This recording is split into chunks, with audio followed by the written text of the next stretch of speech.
Ο Τάρταρος, βαθιά στα έγκατα της κόλασης, γεμάτος με τις ψυχές των καταραμένων, ήταν η φυλακή για τους έκπτωτους θεούς, τους εξόριστους ήρωες και τους μεγάλους εγκληματίες. Όμως πριν γίνει τόπος, ο Τάρταρος ήταν θεός.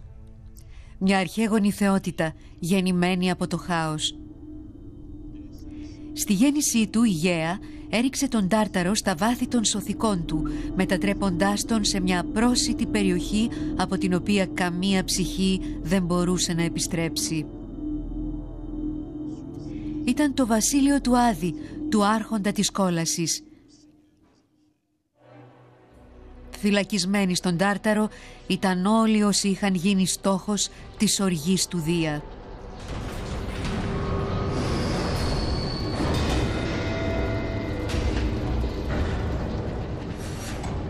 Γύρω από τους φυλακισμένους υψωνόταν ένας τριπλός τείχος από μπρούντζο.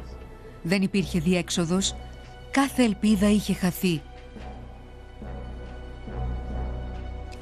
Τόσο βαθύς ήταν ο Τάρταρος που ένα αμμόνι θα έπρεπε να πέφτει 9 μέρες για να φτάσει εκεί από τη γη.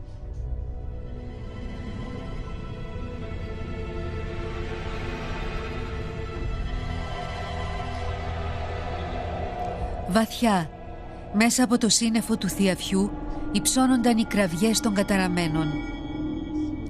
Εδώ ήταν η γη του ουρανού και της Γαίας, οι Τιτάνες, που τιμωρήθηκαν επειδή αψήφισαν το Δία. Εκεί κοντά ήταν οι γίγαντες. Πιστεύοντας ότι το τερατώδες τους μέγεθος τους καθιστούσε ανίκητους, τόλμησαν να κηρύξουν τον πόλεμο στον αφέντη του Ολύμπου. Και έχασαν. Όμως οι Τιτάνες και οι γίγαντες δεν ήταν οι μόνοι που μαράζωναν στη διαβόητη φυλακή του Τάρταρου. Μπορούσαν να βρεθούν και άνθρωποι εδώ, θρυλικές μορφές των οποίων η αλαζονία τους έκανε να πιστεύουν πως ήταν πιο ισχυροί από τους θεούς.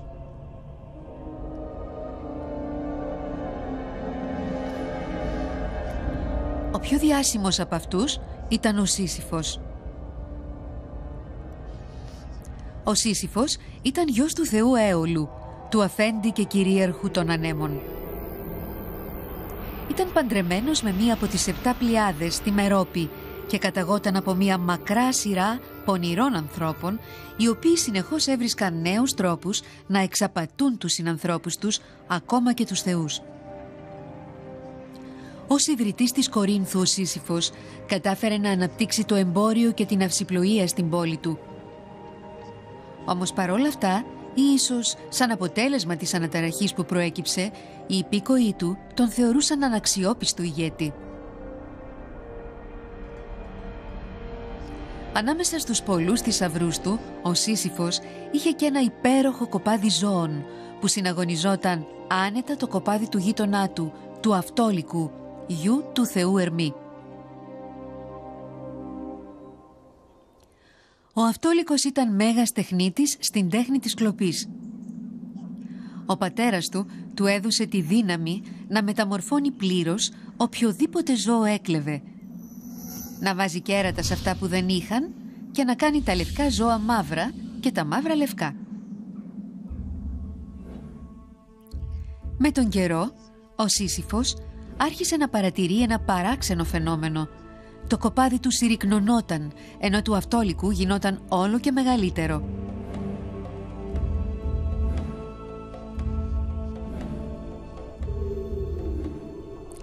Γνώριζε τα πάντα για τον Αυτόλικο. Σίγουρα αυτός βρισκόταν πίσω από αυτά. Έτσι ο Σύσυφος επινόησε ένα τέχνασμα για να πιάσει τον κλέφτη.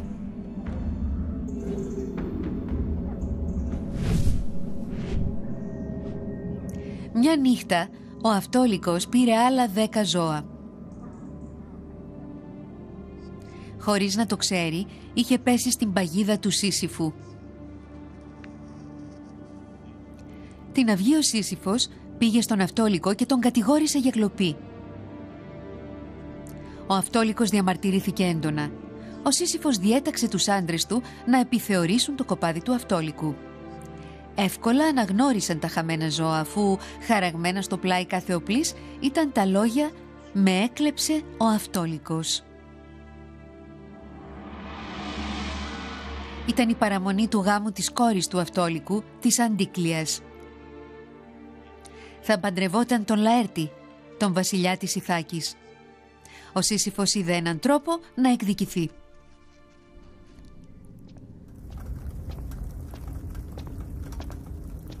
Αφήνοντας τους άντρες του να τιμωρήσουν τον κλέφτη, εισέβαλε στο σπίτι της καημένης της Αντίκλειας και τη βίασε.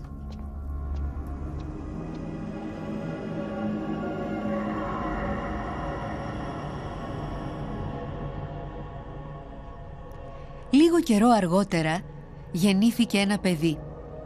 Το ονόμασαν Οδυσσέα. Όμως ήταν γιος του Λαέρτη ή του Σύσυφου?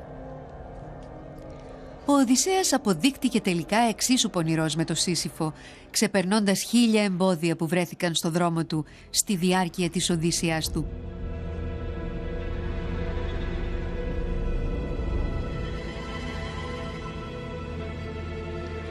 Όμως ένα άλλο περιστατικό καταδίκασε τον Σύσυφο για πάντα.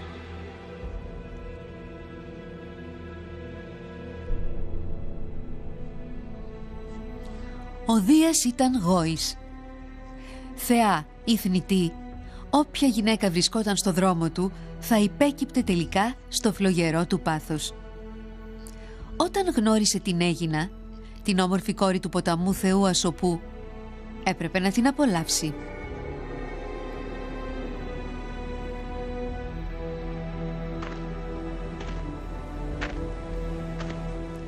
Παίρνοντας τη μορφή αετού, ο Δίας απήγαγε την Αίγινα και πήγε να κρυφτεί σε ένα χαμένο νησί του Αιγαίου. Ο Ασοπός έψαξε όλη την Ελλάδα γυρεύοντας την κόρη του.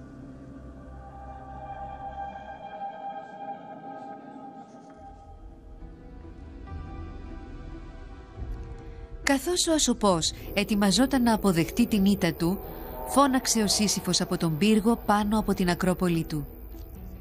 Το κτίσμα είχε κατασκευαστεί ειδικά ώστε να μπορεί να παρατηρεί την άφιξη ταξιδιωτών πριν τους ανακόψει και τους ληστέψει. Από το παρατηρητήριό του ο Σύσυφος είχε γίνει μάρτυρας του κόλπου του Δία. Πρότεινε λοιπόν μια συμφωνία στο δακρυσμένο πατέρα. Μια πηγή νερού σε αντάλλαγμα για το όνομα του Απαγωγέα. Μια αιώνια πηγή θα επέτρεπε στον Σύσυφο να αρδεύει τις ξερές εκτάσεις γύρω από την Κόρινθο. Ο Ασοπός δέχτηκε και αμέσως έκανε να αναβλήσει νερό από μια πηγή. Τότε ο Σύσυφος ανακοίνωσε σε όλους ότι ο ένοχος ήταν ο Δίας. Κανένα από αυτά τα συμβάντα δεν ξέφυγε από τον Δία. Πρώτο ο βιασμός της Αντίκλειας και τώρα αυτή η προδοσία. Ήταν μια πράξη ασέβειας που δεν μπορούσε να γίνει ανεκτή. Έστειλε λοιπόν στο Σύσυφο τον πιο τρομερό επισκέπτη, τον θάνατο, τη δαιμονική προσωποποίηση του θανάτου.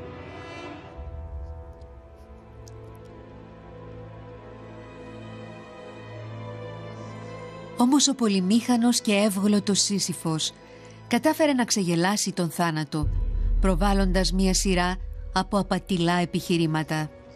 Κατάφερε μάλιστα να τον στείλει αλυσοδεμένο σε ένα από τα πιο βαθιά κελιά φυλακής στην Ακρόπολη του.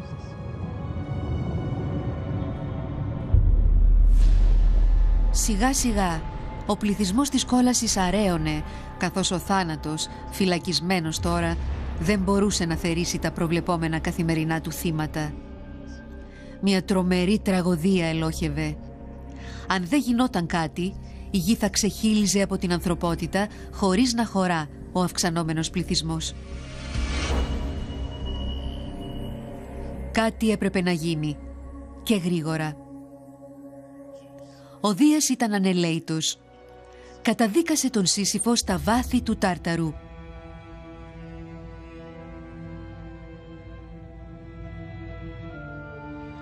Όμως ο πονηρός Σύσυφος έκρυβε κι άλλο ένα κόλπο στο μανίκι του.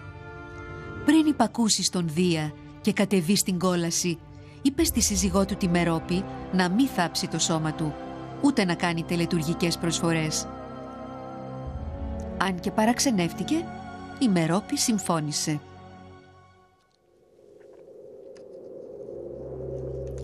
Στην κόλαση πια, ο καταδικασμένος κρατούμενος πήγε στην Περσεφόνη, τη βασίλισσα του κάτω κόσμου. Παριστάνοντας τον θλιμμένο, δήλωσε ότι αφού πέθανε χωρίς να ταφεί, δεν θα έπρεπε να βρίσκεται εκεί. Θα έπρεπε να τον αφήσουν στην άλλη όχθη της στίγας. Πρόσθεσε δακρυσμένος ότι η σύζυγός του είχε δείξει ασυγχώρητη ασέβεια και ότι ενώ δεχόταν την τιμωρία του Δία, ζητούσε την άδεια να επιστρέψει στη γη για να κανονίσει την κηδεία του και να τιμωρήσει τη γυναίκα του που αμέλησε τα καθήκοντά της. Ορκίστηκε να επιστρέψει μόλις ολοκληρώνονταν οι τελετές.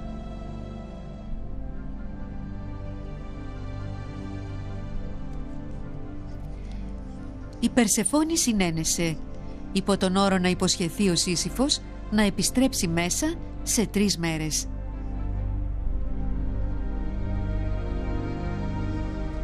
Ο Σύσυφος ανέβηκε ξανά προς το φως και φυσικά αθέτησε την υπόσχεσή του.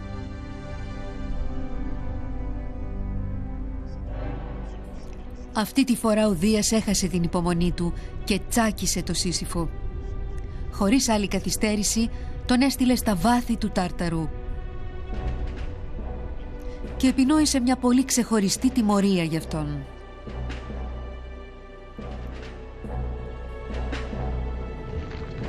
Ο Σύσυφος θα ήταν αναγκασμένος να κυλά έναν τεράστιο βράχο προς τα πάνω, προς την κορυφή ενός λόφου. Η δουλειά δεν έμοιαζε και τόσο τρομερή. Όμως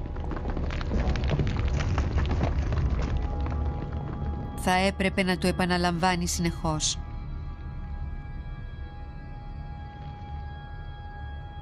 Για πάντα.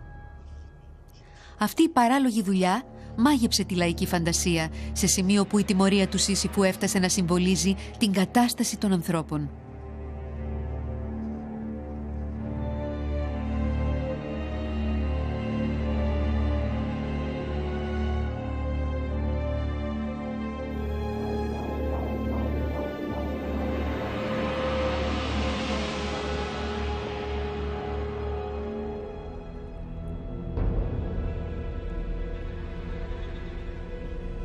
Στον Τάρταρο, γέρνοντας πάνω στο βράχο του, ο Σύσυφος μπορούσε να βρει παρηγοριά στη σκέψη ότι δεν ήταν μόνος. Φτάνοντας, συνάντησε πολλές γνωστές μορφές, όχι μόνο τον Άτλαντα, καταδικασμένο να σηκώνει τον κόσμο στους ώμους του, μα και τον Εγκέλαδο και τον Ιξίωνα, καθώς και πολλούς άλλους, τα ονόματα των οποίων είχε ξεχάσει. Έπειτα μια μέρα εμφανίστηκε ένας νέος φυλακισμένος. Τον οδήγησαν σε ένα σημείο όχι μακριά από εκεί, στην άλλη πλευρά του λόφου, σε μια λίμνη. Ο Σύσυφος ήξερε ότι αυτός ήταν ο Τάνταλος, βασιλιάς της Φρυγίας.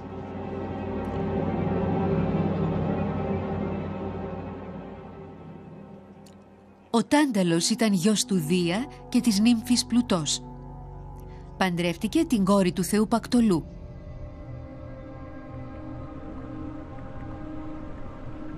Ο Πακτολός ήταν και θεός και ποταμός, γεμάτος κομμάτια χρυσάφι από την ημέρα που κολύμπησε εκεί ο βασιλιάς Μίδας. Ο Τάνταλος είχε τα πάντα για να γίνει ένας λαμπρός ήρωας, ευφυΐα, θάρρος και κυρίως την προστασία του πατέρα του, του Δία. Του είχε δοθεί μάλιστα το σπάνιο προνόμιο να συμμετέχει στα συμπόσια στον Όλυμπο. Ο Δίας τον ονόμασε βασιλιά της Φρυγίας και αυτός μέθησε από την εξουσία.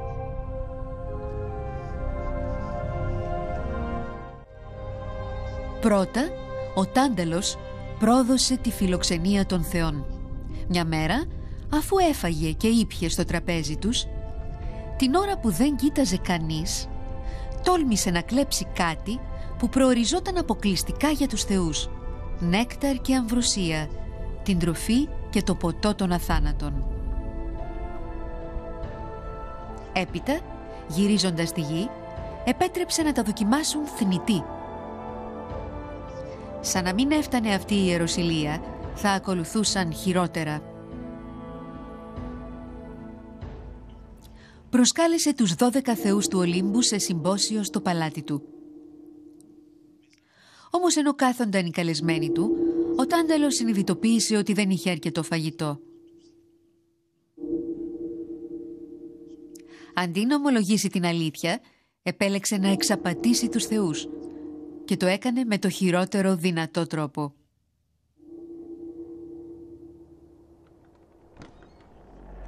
Κάλεσε το γιο του, τον Πέλοπα, και τον παρέσυρε στις κουζίνες του παλατιού, όπου κρυφά τον στραγγάλισε. Έπειτα έκοψε κομμάτια τη σάρκα του γιού του πριν την αναμίξει με το φαγητό που ετοιμαζόταν για τους θεούς.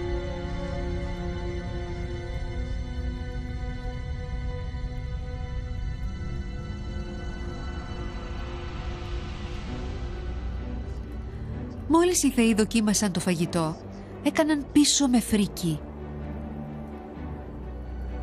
Όλοι αναγνώρισαν την παρουσία ανθρώπινης σάρκας. Όλοι, εκτός από τη θεά Δήμητρα. Θλιμμένη από τον πρόσφατο θάνατο της κόρης της Περσεφόνης, έφαγε χωρίς να το σκεφτεί ένα κομμάτι από τον ώμο του Πέλοπα.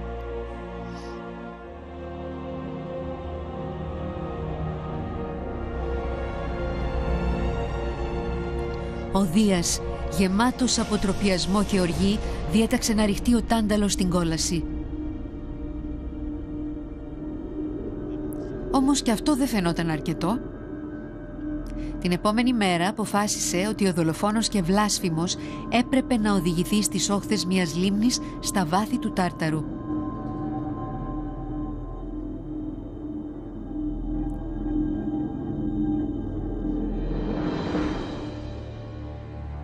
Ιδού λοιπόν ο Τάνταλος, βασιλιάς και έκπτωτος ημίθεος. Καταδικασμένος να μην τρώει, ούτε να πίνει για πάντα.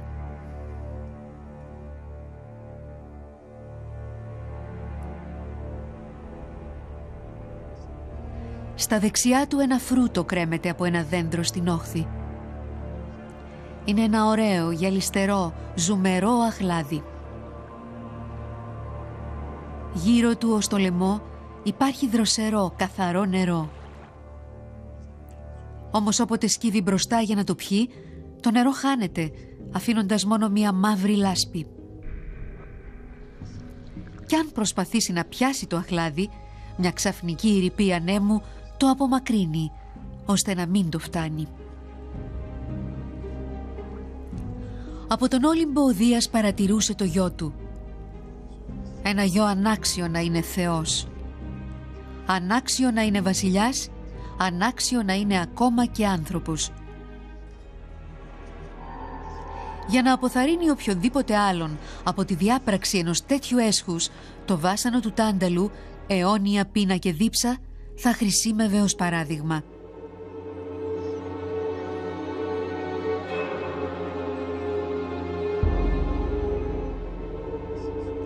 Αν και ο Δίας ήταν ανελαίητος στις τιμωρίες του, ήταν επίσης ικανός για ξεχωριστή μεγαλοψυχία.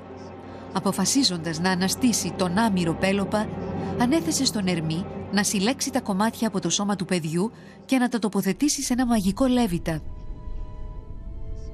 Με τον τρόπο αυτό, κάθε κομμάτι του σώματος του Πέλοπα επανήλθε στη ζωή.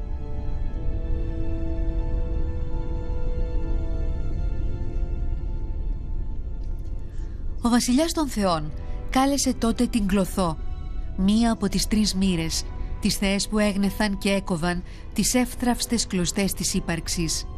Ο Δίας της ανέθεσε να ξαναφτιάξει το σώμα του νεαρού.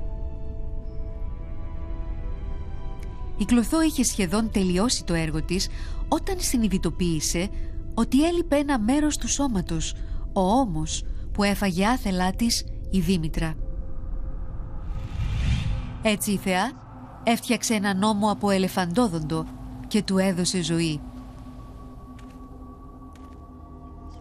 Από εκείνη τη μέρα όλοι οι απόγονοι του Πέλοπα γεννιούνταν με ένα λευκό σημάδι στον ώμο.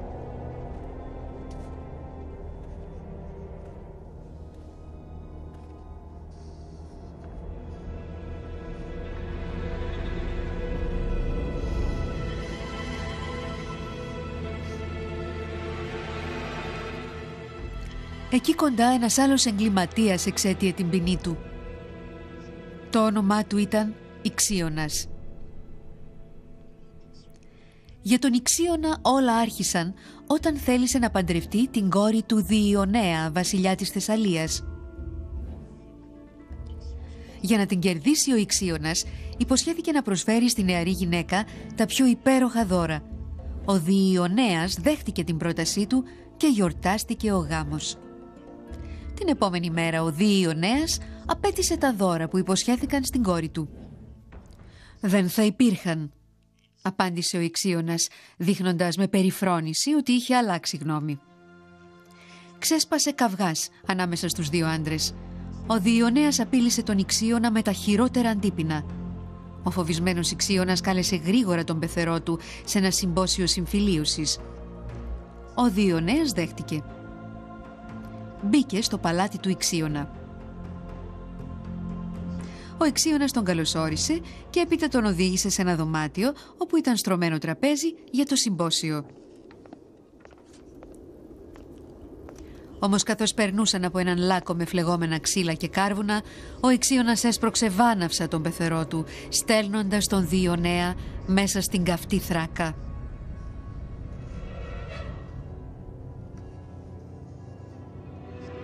Μαθαίνοντας γι' αυτό το ιδεχθές έγκλημα, κανένας από τους θεούς στον Όλυμπο δεν ήταν πρόθυμος να εξαγνίσει τον Ιξίωνα από την ενοχή του. Κανένας εκτός από τον Δία. Αυτός όχι μόνο λυπήθηκε τον εγκληματία, μα τον εξάγνισε και τον κάλεσε να φάει στο τραπέζι του. Θα φανταζόταν κανείς ότι ο Ιξίωνας θα έδειχνε την ευγνωμοσύνη του στον Δία για αυτή την ευγενή χειρονομία. Το αντίθετο. Μόλις κάθισε στο τραπέζι, συμπεριφέρθηκε με τον πιο αχάριστο τρόπο που μπορεί κανείς να φανταστεί, καθώς έδειξε ότι ποθεί την Ήρα, τη σύζυγο του Δία. Αυτή τη φορά ο Ιξίωνας το παρατράβηξε.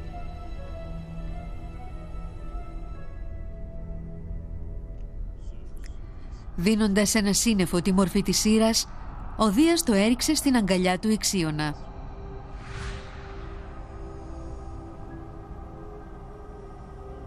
Μέσα στον πόθο και τη μέθη του ο Ιξίωνας δεν κατάλαβε ότι αγκάλιαζε μία ψευδαίσθηση, ένα αντίγραφο της Ήρας.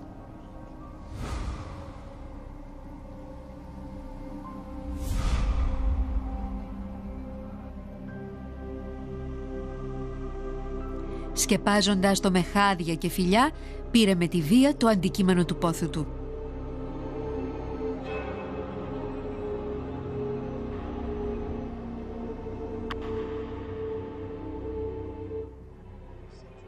Από την ένωση αυτή γεννήθηκε ένα υβρίδιο, μισό άνθρωπος και μισό άλογο.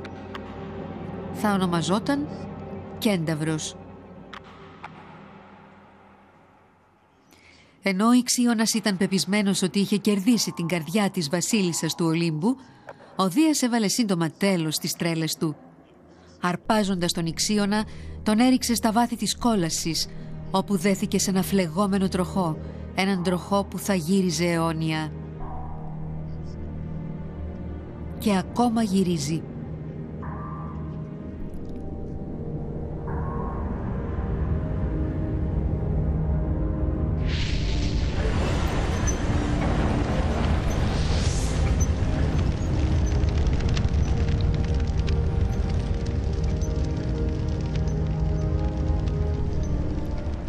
Οι καταραμένοι του Τάρταρου, ο Σύσυφος, ο Ιξίωνας ή ο Τάνταλος δεν πίστευαν ότι οι θεοί θα τολμούσαν να τους τιμωρήσουν.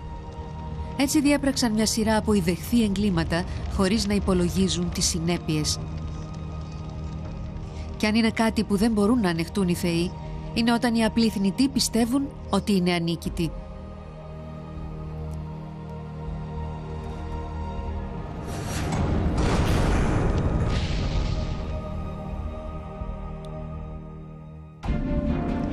Μετάφραση Μαρία Χασάπη. Αφήγηση Ολίνα Ξενοπούλου. Τεχνική επιμέλεια Σόνια Νικολοθανάση. Μίξη